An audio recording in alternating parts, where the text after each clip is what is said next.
സുഹൃത്തുക്കളെ, ശരീരത്തിൽ പലപ്പോഴും പല കാരണങ്ങളാലും നീര് അല്ലെങ്കിൽ വീക്കം ഉണ്ടാകാറുണ്ട്. ഇതിൻ്റെ കാരണത്തെ അറിയുന്നത് വളരെ നല്ലതാണ്. ഇതിനെ ആയുർവേദത്തിൽ ശോഫം എന്ന് വിളിക്കുന്നു. ഈ നീരുണ്ടാകുന്ന കാരണങ്ങളെക്കുറിച്ച് നമ്മൾക്ക് അറിയുകയാണെങ്കിൽ ആ കാരണങ്ങളെ നമ്മൾക്ക് ഉപേക്ഷിക്കാൻ സാധിക്കും. അതുമൂലം ആ നീരിനെ ഇല്ലാതാക്കാനും സാധിക്കും. ശരീരത്തിൽ പല കാരണങ്ങളെ കൊണ്ടും നീര് അല്ലെങ്കിൽ വീക്കം ഉണ്ടാകാറുണ്ട്. ഇതിനെ അറിഞ്ഞിരുന്നു കഴിഞ്ഞു കഴിഞ്ഞാൽ തീർച്ചയായിട്ടും ഈ കാരണങ്ങൾ ഒഴിവാക്കുകയാണെങ്കിൽ ആ നീര് അല്ലെങ്കിൽ വീക്കത്തിന് ശമനമുണ്ടാകും. ഈ കാരണം അറിയാതിരുന്നു കഴിഞ്ഞാൽ നമ്മൾ മരുന്ന് തുടർച്ചയായിട്ട് കഴിക്കും, പക്ഷേ ഈ നീര് വീക്കം അവിടെ തന്നെ നിൽക്കുന്നതാണ്. നമ്മൾ ചെയ്യുന്ന പഞ്ചകർമ്മങ്ങളുടെ തെറ്റായിട്ടുള്ള ഉപയോഗം അല്ലെങ്കിൽ തെറ്റായിട്ടുള്ള പ്രയോഗങ്ങൾ കൊണ്ട് ശരീരത്തിൽ ഈ നീര് അല്ലെങ്കിൽ വീക്കം വരാവുന്നതാണ്. പഞ്ചകർമ്മം എന്ന് പറയുന്ന സമയത്ത് സ്നേഹനം, സ്വേദനം, വമനം, വിരേചനം, കഷായവസ്തി, സ്നേഹവസ്തി, ശിരോവിരേചനം ഇവയെല്ലാമാണ്. ഇവയെല്ലാം തെറ്റായിട്ട് നമ്മൾക്ക് ചെയ്യുകയാണെങ്കിൽ ശരീരത്തിൽ ശോഫം അല്ലെങ്കിൽ വീക്കം അല്ലെങ്കിൽ നീര് ഉണ്ടാകും. ഇവയെല്ലാം ചെയ്തതിന് ശേഷം നമ്മൾ പിന്നീട് ചെയ്യേണ്ട പശ്ചാത്കർമ്മങ്ങളെ ശരിയായിട്ട് ചെയ്യാതിരിക്കുകയാണെങ്കിൽ ആ സമയത്തും വീക്കം അല്ലെങ്കിൽ നീര് ഉണ്ടാകും. അതായത് പഞ്ചകർമ്മം കഴിഞ്ഞതിന് ശേഷം നമ്മൾ ലഘുവായിട്ടുള്ള ഭക്ഷണങ്ങളിൽ നിന്ന് വേണം നമ്മൾ സാധാരണ ഭക്ഷണങ്ങളിലേക്ക് തിരിച്ചു വരുവാൻ. പെട്ടെന്ന് ഗുരുവായിട്ടുള്ള ഭക്ഷണങ്ങൾ കഴിക്കുകയാണെങ്കിൽ അഗ്നിമാന്ദ്യം ഉണ്ടാകുകയും അതുമൂലം ഇത്തരത്തിലുള്ള പ്രശ്നങ്ങൾ ഉണ്ടാകുകയും ചെയ്യും.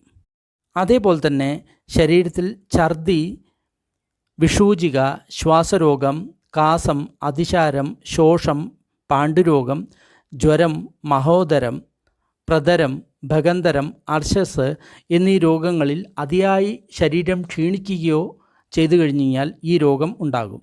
അതേപോലെ തന്നെ ചർമ്മരോഗങ്ങൾ, ചൊറിച്ചിൽ, കുരു എന്നിവ മൂലവും ഇത് ഉണ്ടാകും. ശരീരത്തിലുള്ള 13 വേഗങ്ങളെ നമ്മൾ തടഞ്ഞു കഴിഞ്ഞു കഴിഞ്ഞാലും ഇതേപോലെ തന്നെ ശരീരത്തിൽ നീര് അല്ലെങ്കിൽ വീക്കം ഉണ്ടാകും. ഛർദി, തുമ്മൽ, ഏമ്പക്കം, മലം, മൂത്രം ഇവയെ ഒന്നും തന്നെ നമ്മൾ തടയരുത്. ഉപവാസം കൊണ്ടും ചിലപ്പോൾ ഇതേ രീതിയിലുള്ള പ്രശ്നങ്ങൾ ഉണ്ടാകും.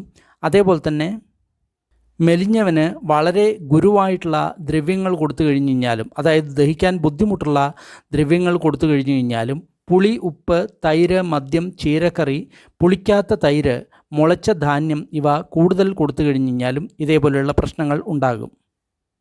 ഗോതമ്പ്, അതേപോലെ തന്നെ അരി തുടങ്ങിയ പുതിയ ധാന്യങ്ങൾ ഉപയോഗിച്ച് കഴിഞ്ഞാലും ശരീരത്തിൽ നീര് ഉണ്ടാകും.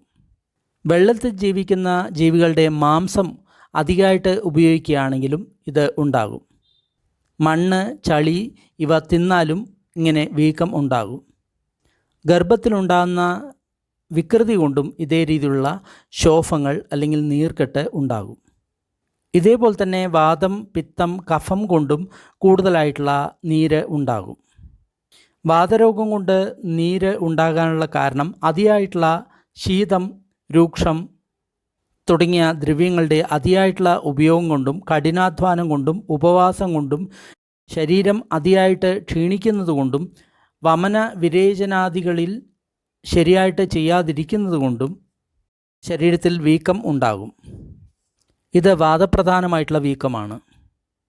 അതുപോലെ തന്നെ ഉഷ്ണദ്രവ്യങ്ങൾ, അതേപോലെ തന്നെ തിക്ത, കടു, ക്ഷാര, ലവണ രസങ്ങൾ കൂടുതലായിട്ട് ഉപയോഗിക്കുന്നത് കൊണ്ടും അജീർണമുള്ള സമയത്ത് ആഹാരം കഴിക്കുന്നത് കൊണ്ടും പിത്തം കോപിച്ചിട്ടും പിത്തം കൊണ്ടുള്ള വീക്കം ഉണ്ടാകും.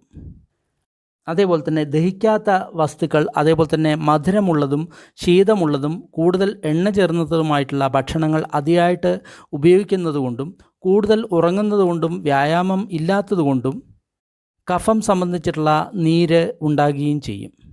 ഇപ്പോൾ നമ്മൾക്ക് അതിൻ്റെ കാരണങ്ങളെ ഏകദേശം പിടികിട്ടി കാണും എന്ന് വിശ്വസിക്കുന്നു. ഈ കാരണങ്ങളെ ഉപേക്ഷിക്കുകയാണെങ്കിൽ നീരിന് വളരെ പെട്ടെന്ന് ശമനം കിട്ടും. വന്ന രോഗം മാറാനും രോഗം വരാതിരിക്കാനും വേണ്ടിയിട്ട് ആയുർവേദം, സിദ്ധ, ഹോമിയോ, യുനാനി, പ്രകൃതി ചികിത്സ തുടങ്ങിയ ചികിത്സാ സംവിധാനങ്ങൾ മാത്രം ഉപയോഗിക്കുക. പാലും പാലുൽപ്പന്നങ്ങളും പരിപൂർണമായിട്ടും ഉപേക്ഷിക്കുക. സസ്യാഹാരം മാത്രം ശീലിക്കുക. ഇവയെല്ലാം ചെയ്തു കഴിഞ്ഞു കഴിഞ്ഞാൽ വന്ന രോഗം മാറുകയും രോഗം വരാതിരിക്കുകയും ചെയ്യും.